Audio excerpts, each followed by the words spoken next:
What's up, everybody? Weston here with the Hidden Gibbon, and you know what? I didn't realize how expensive Jaws, the card, was. I managed to luck out and get Jaws during the Secret Lair drop, a non-foil version of it. Should have probably gotten a second one when I could, because I went to make a budget version of this deck, because the only version I ever made for Deck Tech was like $5 grand. Took a lot of, fair criticism for, like, who is this for? Because my deck isn't even $5,000. Mine's like, if you take Jaws out of it, like $100 or less. So when I went to do this, I'm like, okay, I'm going to make a budget deck. I'm going to make budget Jaws. Jaws is $150. That is not okay, friends. The commander himself is like $150, $140. Yeah, $160 right here on Card Kingdom. Foil version, $140. So budget is kind of out of the question. Proxy him, and everything else is budget, right? If you take that $160, or if you take the $140 out of here, right? That puts you at half the cost of the deck. Is pretty much like that. That leaves you at $150. That's downright reasonable. So I am going to present to you a budget build for Jaws Relentless Predator. So without further ado, let's get straight into it. So who's Jaws, other than being one of the single most expensive unique commanders from a pre-con ever, beating out Jin Sakai? It is a 5/5 for 3 generic and double red. It's a shark, go figure, has trample, has haste, and whenever Jaws deals combat damage to a player, create that many blood tokens. And whenever a non-creature artifact is sacrificed or destroyed, Jaws deals 1 damage to each opponent. Now, there's something very important in this text that makes this card absolutely freaking bonkers. It says whenever a non-creature artifact is sacrificed or destroyed. It does not say whenever you sacrifice or destroy a non-creature artifact. It is anybody's. So if they crack treasures, if they have their stuff get blown up, Jaws will devour them, like that lady. That's super important. So I found with my Jaws deck, I tested it out this past weekend when we got together at one of the local game stores to play Commander, and this deck is just really super powerful. Like the Commander is super strong and warps games around him. He's not common enough to be a game changer, but this is like game changer level material for a Commander. So how are we going to make him busted? Well, we're running 20 creatures today. First up, we got an Academy Manufacturer. If you would create a clue, food, or treasure token, create 1 of each instead. We have Atog, because we need some sacrifice outlets for our artifacts. Sacrifice an artifact, Atog gets +2/+2 until end of turn. Man, I miss all of the Atogs. Psychotog, Atog, Atog. There's one that's like a frog-looking thing. Foratog, maybe? We have Cavern Horde Dragon, which is a 6/6 for 7 generic and double red. This spell costs X less to cast, where X is the number of artifact cards an opponent controls. Has flying, trample, haste. Whenever it deals combat damage to a player, create a treasure token for each artifact that player controls. Now, normally I would be running Ancient Copper Dragon, but Ancient Copper Dragon is also like $150. So no, not going in here. $23 is fine. Crime Novelist, whenever you sacrifice an artifact, put a 1/1 counter on Crime Novelist and add a red mana. This is nuts. I need to get one of them for that, but I cannot find one in paper at my local game stores. We have Gloin, Dwarf Emissary, which is whenever you cast a historic spell, create a treasure token. This ability triggers only once each turn. You can sack a treasure to go to creature. Gold Lust Dragon has flying in Myriad, and whenever this creature deals combat damage to a player, create a treasure token. We have Ingenious Artillerist. Whenever 1 or more artifacts enter the battlefield under your control, it deals that much damage to each opponent. So if you smash in with the old Jaws, you're going to get a whole bunch of counter or tokens, which are immediately going to shoot people with Ingenious Artillerist, and then you're going to sacrifice them to shoot them all again. We have Ivora, Insatiable Air. When it enters, it deals combat damage to a player, or deals combat damage to a player, create a blood token. Whenever you discard a card, put a 1/1 counter on Ivora. We have Jonah Jameson. When he enters, suspect up to one creature, and whenever a creature you control with menace attacks, create a treasure token. We have Olivia's Attendants. Whenever it deals combat damage, create that many blood tokens. It's a 6/6 for 6, menace, and you can have it deal 1 damage to any target. We have Reckless Fireweaver. Whenever an artifact you control enters, it deals 1 damage to each opponent.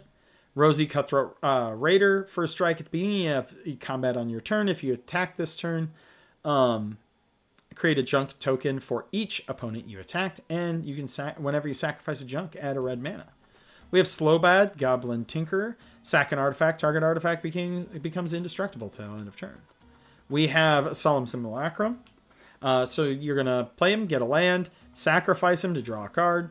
Stormkill an Artist. Whenever you cast a cast or copy an instant or sorcery spell, create a treasure token.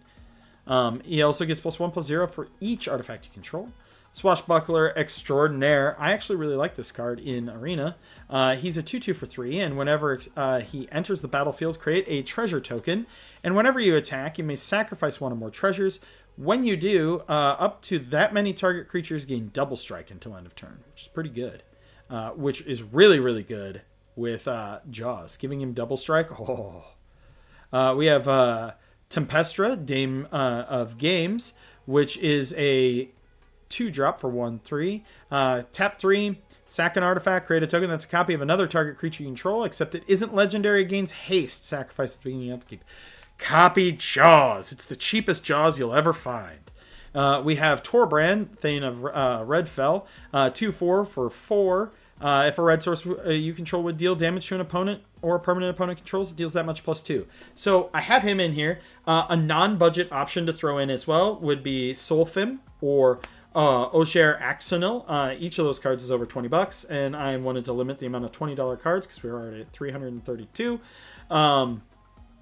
But those are also very strong and can supplement Torbrand or replace him. We have Treasure Nabber. Whenever an opponent taps an artifact for mana, gain control of that artifact until end of turn, and then sacrifice it.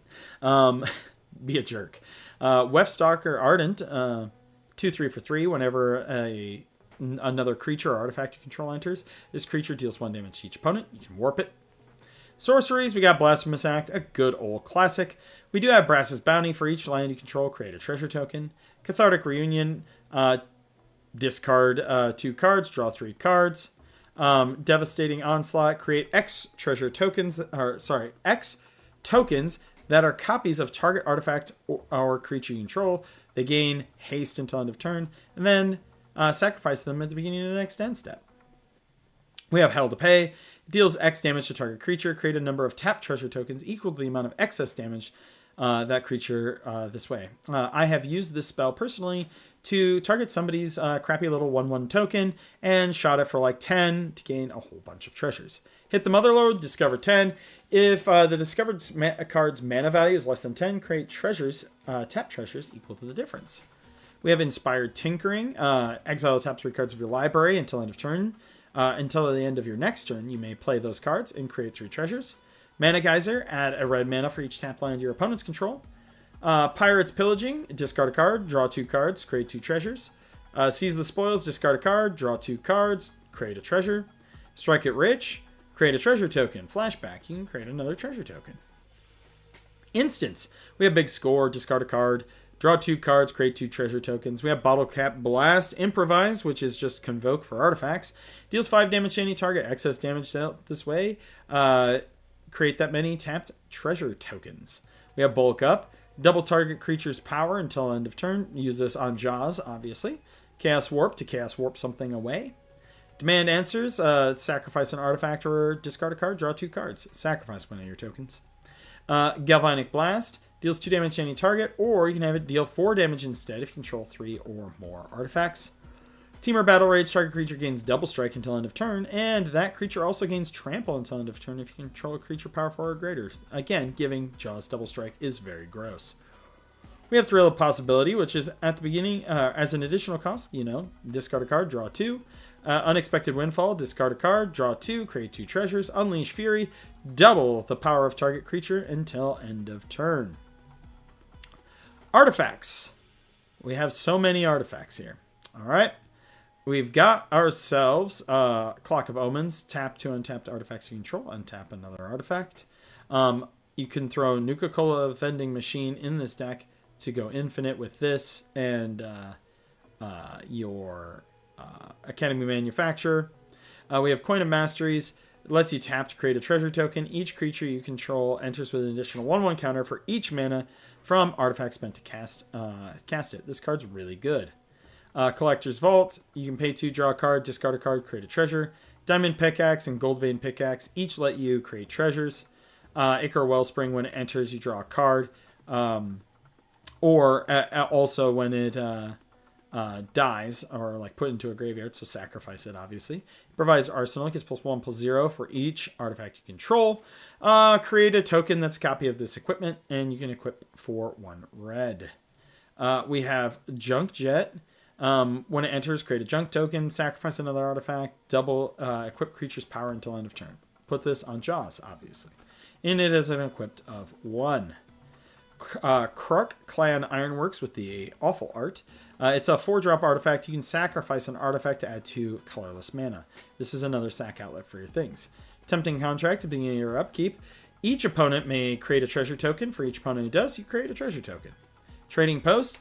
You can discard a card, gain 4 life, pay 1 life, create a 0/1 goat. Sacrifice a creature, return an artifact from your graveyard to your hand, or sacrifice an artifact, draw a card. Trailblazer's Boots gives non-basic land walk to our wonderful Jaws, making him a land shark. Whisper Silk Cloak can't be blocked, and has Shroud. Wayfarer's Bauble lets you search up a land, also sacrifices. And then Transmutation Font, create your choice of a blood token, clue token, or food token. And you can sacrifice 3 artifact tokens with different names, search your library for an artifact card, and put it onto the battlefield, shuffle, activate as a sorcery. For enchantments, we have Arterial Alchemy, which is a 3-drop. When it enters the battlefield, create a blood token for each opponent you have, so you can create 3. Blood tokens you control are equipments in addition to their other types and have equipped creature gets +2/+0 and equip 2. This can get out of hand pretty quickly. Curse of Opulence. You curse a player whenever the player is attacked. You create a gold token. Each opponent attacking that player does the same. Descent into Avernus, one of my favorite cards, although it's spiked in price by a lot. This card used to be $8 like 6 months ago. At the beginning of your upkeep, put 2 descent counters on Descent into Avernus. Then each player creates X treasure tokens, and Descent into Avernus deals X damage to each player, where X is the number of descent counters on Descent into Avernus. This card sped up my games over the weekend so much. Just sped it up, and when people cracked their treasures to get ahead, it hit them because of Jaws. Oh, it was so good. Reign of Riches. When Reign of Riches enters, create 2 treasure tokens. The first spell you cast each turn that mana from treasures was spent to cast it has Cascade. Shiny Impetus gives +2/+2 to a creature, and they're goaded. And whenever the enchanted creature attacks, you create a treasure token. I actually just put this in my deck because my friend Jason has Confusion in the ranks and always steals people's crap. Spiteful Banditry. When it enters the battlefield, deals X damage to each creature. Whenever one or more creatures you control die, create a treasure token. This ability triggers only once each turn. And Sticky Fingers. Creature has menace, and whenever it deals combat damage to a player, create a treasure token. And when the enchanted creature dies, you draw a card. Lands. Rogue's Passage for Jaws to be sneaky. Mines of Moria to let you create 2 treasures. And then Mountains. Behold this complicated mana base. But yeah, let me know what you think in the comments down below. Like I said, this is if you proxy Jaws, the rest of the deck isn't that bad for price. But Jaws is just an absurdly costed card right now. We need reprints. We need a Universes Within. Whatever you need to do, Wizards. Just get this card out there and get it printed. I don't care if my copy goes to 0. But let me know what you think in the comments down below. If you want to see your commander made into a deck tech, drop that in the comments down below. As always, I am Weston with the Hidden Gibbon, and I hope you all have a wonderful day.